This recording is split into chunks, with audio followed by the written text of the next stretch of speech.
Bonjour tout le monde, j'espère que vous allez bien. On se retrouve aujourd'hui pour la recette des beignets nature et au chocolat. Il vous faudra 10 centilitres de lait, 300 g de farine T55 ou T45, 60 g de sucre en poudre, une cuillère à café de sel, un œuf, 25 g de levure fraîche et 30 g de beurre. Je commence à faire chauffer un tout petit peu mon lait pour qu'il soit tiède et j'y mets ma levure émiettée dedans. Avec une cuillère, je mélange un petit peu pour le faire dissoudre plus facilement et on va laisser pendant 10 minutes de côté.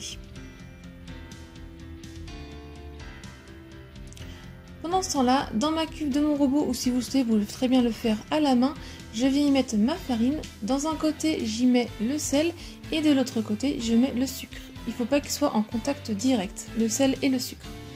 J'ai mis la feuille du robot et à petite vitesse, je mélange à peine 1 minute, juste le temps que ça s'incorpore.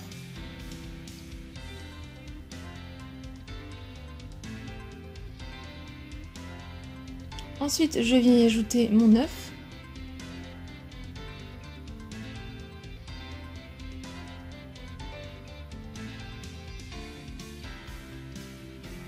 Et je viens mélanger à vitesse un petit peu plus rapide pour que l'œuf s'incorpore au mélange.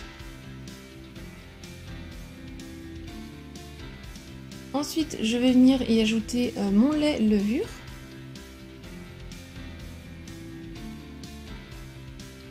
Et je vais venir mélanger aussi à une vitesse moyenne le temps que ça commence à former un peu une boule. Donc ça commence un petit peu à former une boule mais pas entièrement. Je vais pouvoir venir y intégrer mes morceaux de beurre petit à petit.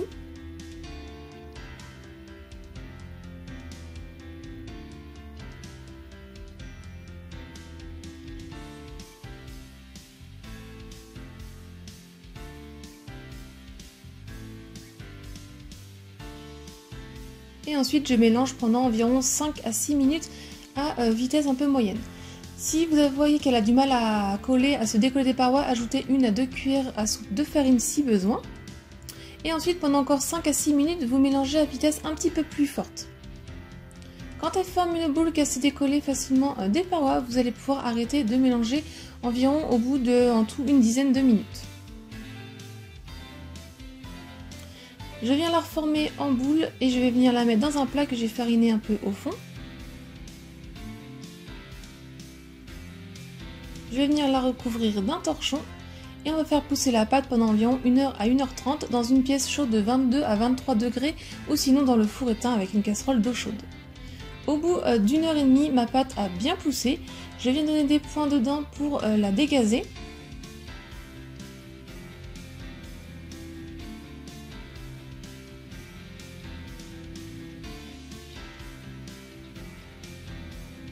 Je viens la mettre sur mon plan de travail et ensuite avec soit la paume de la main ou le rouleau, on va venir l'étaler en assez grand cercle pour en faire une pâte d'une épaisseur de 1 à 2 cm.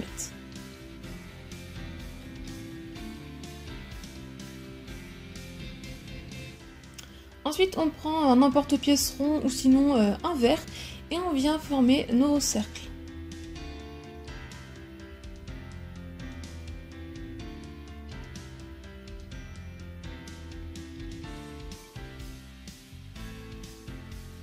Donc on enlève le surplus de pâte et je viens mettre mes beignets sur une plaque qui va au four avec du papier de cuisson. Et ensuite je viens reformer ma pâte et la rétaler pour former mes autres beignets. J'en fais environ 10 avec ces quantités. Je viens ensuite recouvrir d'un torchon et je mets 1 heure à pousser dans mon four éteint avec une casserole d'eau chaude ou dans une pièce à 22-23 degrés.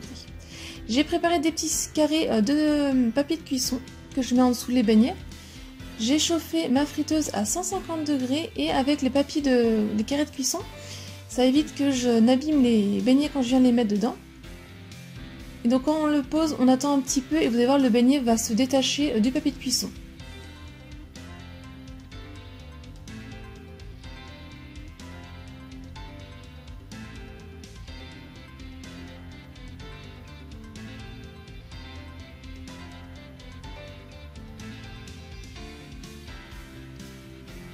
Et je fais cuire pendant 4 minutes. Au Au bout des 4 minutes, je viens retourner les beignets. Et je fais recuire cette face-là aussi à 4 minutes. Au bout des 4 minutes, mes beignets sont cuits et bien dorés. Je vais pouvoir les retirer et venir les mettre sur du papier absorbant.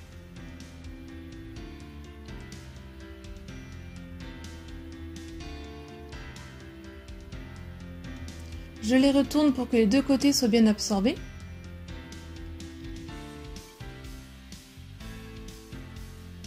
Et quand ils sont encore un peu tièdes, je viens les saupoudrer dans du sucre en poudre.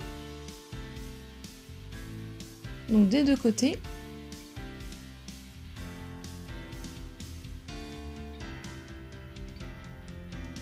Et ensuite, je viens les reposer dans une assiette avec du papier d'essuie-tout en dessous.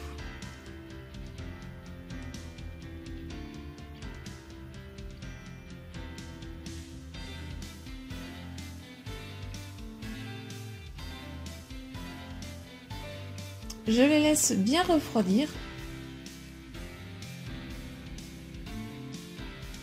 Et ensuite, on va pouvoir venir les garnir de pâte à tartiner. Si la recette de la pâte à tartiner maison vous intéresse, je vous la mets dans le petit i en haut de l'écran.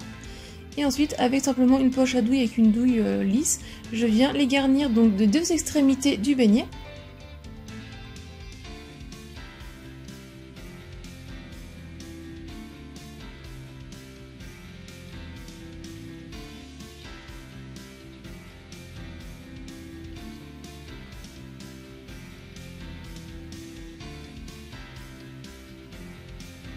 La recette est terminée, j'espère qu'elle vous a plu. Si c'est le cas, mettez un j'aime, laissez-moi un commentaire pour me dire ce que vous en avez pensé. Si ce n'est pas encore fait, pensez aussi à vous abonner à ma chaîne et activer la petite cloche pour ne pas louper mes prochaines recettes. Si vous voulez voir d'autres recettes, je vous laisse cliquer sur le côté. Venez aussi me rejoindre sur mes réseaux sociaux et je vous dis à très vite. Bye!